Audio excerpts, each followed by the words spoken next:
With apologies to Jimmy and his deadpan genius, it goes like this.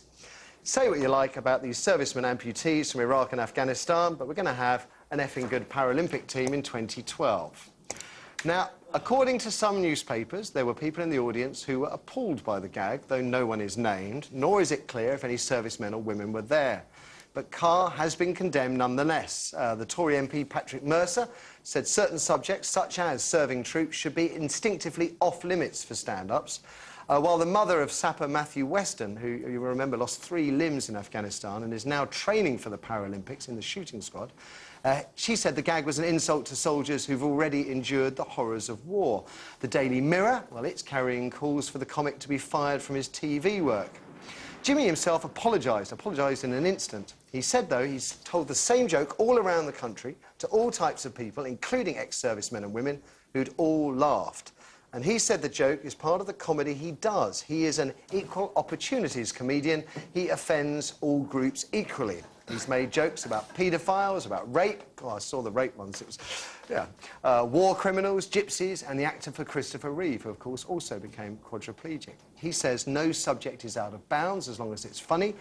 And troops, I think this is relevant, troops have even joked on the Force's website, the Army Rumour Service, that Carr may have nicked the gag from the servicemen themselves, perhaps during a visit to Headley Court, the rehabilitation centre where so many heroes are ending up.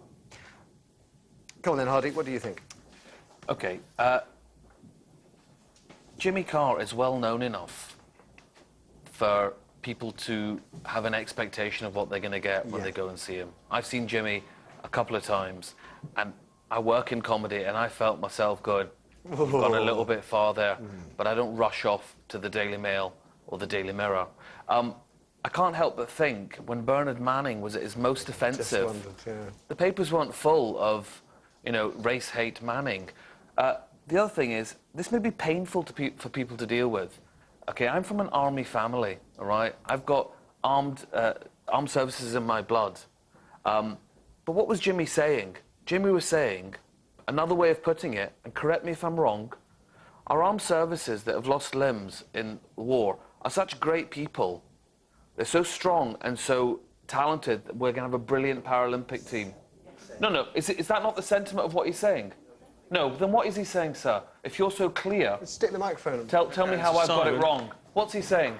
I think what he was doing was getting a cheap laugh. No, about that's not what I'm asking, sir. Answer the question I asked you. Well, he used foul language in it to begin with. And that's a crime all of a sudden. It's not a crime all of a sudden, but it was done purely to get a laugh for himself. There are the whole gamut, a range of topics from which a comedian can base their humour. But about people who've lost limbs, do you really think that that is appropriate? Do you really say... So what about people that have been raped? I mean, he makes jokes about that all the time. Exactly. He makes jokes about... I don't think he should make jokes about people who've been raped. But that's his act. So if you don't want to go and don't want to hear them, don't go. Yeah, but, OK, I haven't heard the jokes about people being raped, but I sometimes wonder whether I'm just one of a very small minority. I think you are, sir. Actually, I don't think so. Actually, me in the real world, as an ordinary citizen, doesn't want to hear jokes about people being raped, actually. I just wonder... But then you don't have to go. But surely in a free society, and with all the caveats that come with that, we should celebrate the fact that in a small hall, or relatively small hall, 2,500 people that do want to hear gags like that gathered together and heard those gags, and you weren't there, and that's fine. We have a free... But hang on a minute. It's not just 2,500 in that hall. He's travelled round the country. Yeah. Jimmy Carr he's in the public forum, just as you are. And there's certain things that we can say down the pub and joke about it that cannot be repeated in a public forum. OK, let's leave that hanging in the air and go to you, Paul. What do you think? Is it overstepped the limit? I think, to put it into context, I recently did something called Chefs for Heroes, where all of the country's chefs got together, the Guildhall, raised money, and I met a lot of these servicemen who have been injured, and it was a really sobering experience. But I agree that I've never been to a Jimmy Carr gig, but if I did go, I would go expecting very, very near-the-knuckle jokes to come out. And if I felt that they might stray into areas that I didn't feel comfortable, I wouldn't go. He could easily be sidelined and marginalised by people just saying, do you know what? Not interested. But that doesn't mean it shouldn't exist. And it doesn't mean that it wasn't a little bit funny as well, in my view. Okay. I can see the joke value I to think it. it's, you know, I think it's very open and honest. I was watching people today come in and read the story, and I could see them laughing as they read it. People laugh at that gag. Not everybody has the same sense of humour. Gemma, do you think he should be punished and lose his TV work for this? Well, I certainly don't think it should go that far. Right. I think, you know, I mean, at the end of the day, exactly like that everybody said, is that I believe that Jimmy Carr, you know, he is a comedian. I mean, was it on TV that he made this comment? It was in one of his own shows. Yep, so live you've got show. to buy a ticket to go live show. Yep. I mean, to be fair, I've seen so many stand-up comedians, and you know, there are a lot of things that are really below the belt. But when you go to these things, you know what you're going for. It's pure and simple. You know, I mean, it's you get, you know, you can have racist comics. You can, you know, people like you say talk about rape, paedophiles, things like that. I just think if you're going there, you know what you're going to get. You're in for. So I don't see how anybody can really complain. One of the if areas it was on TV, on his TV show or something like that, I could understand, because that's going out to public that haven't paid to see him and that don't know. It's a different taste, Completely different. taste barometer. He doesn't have a kicks in. responsibility to the public when he's doing a live show. He doesn't. But also, it needs to be made clear that Jimmy has spent time in Birmingham at the hospital, the military hospital for our armed forces that have been maimed through battle. So I object to it being, you know, an insensitive attempt to get humour for himself. This is one of the most popular entertainments in Britain. He doesn't need to make gags. 2,500 people, he sells out all over the country. Okay. Because he's a comedian, that's his job. I don't want it to descend into a shouting match here. I want to throw it open to you guys at home. Does Jimmy Carr need to be punished? Kirsty? The answer, we've got Danielle on line 1. Good. The phones are working, I believe, folks, as well. 0207 173 5555 is the number. Danielle, good morning. Good morning. So, what do we think, Danielle? Should he be punished? No, not at all. I'm a squaddy wife, have been for 5 years. OK. And one thing you realise, being a squaddy wife, that our husbands and their friends and comrades have a ridiculous sense of humour. It's very dark, and sometimes it is close to the mark, and I don't get it. But I understand that my husband and his friends really do have that. Is it one thing, Danielle, is it one thing for soldiers that have to experience and confront the darkest of things, for them to crack gags, and something else for a millionaire comedian, or is it fair play for both?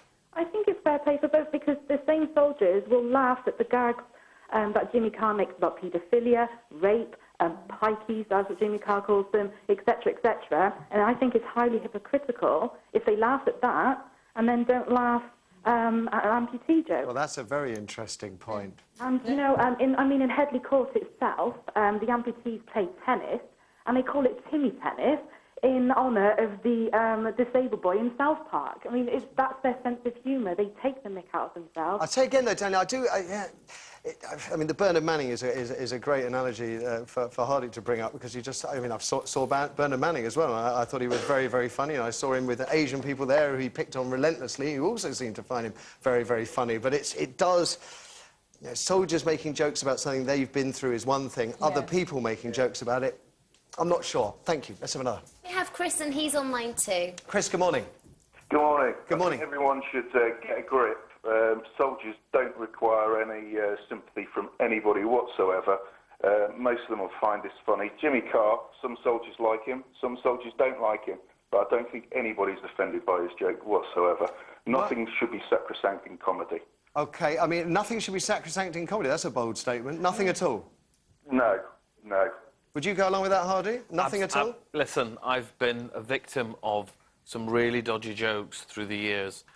It's very difficult to argue. When you start, as the gentleman in the audience says, if you say, OK, we can't say anything about armed forces, well, then what next? Yeah. You know, everything, you know, where would the Jews be, for example, without their ability to laugh at their experiences through the centuries, through the millennia? Is it OK for Jewish people to crack jokes about Jewish people, but not OK for other people? Again, I make this point. It's a really important point. What was Jimmy's intent with the gag? I'm not saying it was a funny gag. I'm not saying he should have made it or shouldn't have made it in my personal taste. But Jimmy was celebrating the soldiers he was talking about. That's the important thing. Chris, thank you for the call. Let's have another. We have Lewis on line 3. Lewis, good morning. Good morning. Morning, sir. What do you think? Thank you. It's just ridiculous. I'm an amputee. I lost a leg when I was 15. I've been a stunt performer, Saving Private Ryan, The Mummy, Gangs of New York. I'm an actor. I've played a character in the BBC soap. I've done lots of things, lots of fun. If I didn't have a sense of humour, about having one leg, I'd be screwed. That would be it. My career, my whole life would be over. But it's okay for you. But what if you're going down the road and somebody takes the mick out of you for having one leg? Is that acceptable? It's not acceptable, and it's happened to me in the past. But people are people. What do you do? Punish them if they overstep the mark? I don't know. That happens in everything in life. It happens in everything in life. What does the people overstep the limit, or people are offended? The limit. But Jimmy's very funny, and if political correctness has gone too far, if we don't have a sense of humour about ourselves or situations or different ways of people or whatever it is, if we don't have that, we don't have comedy. We don't have a sense of humour, and that's a danger because if we don't have a sense of humour about everything in life, then we lose. Thank God for Hadid. What a great note to end that discussion on.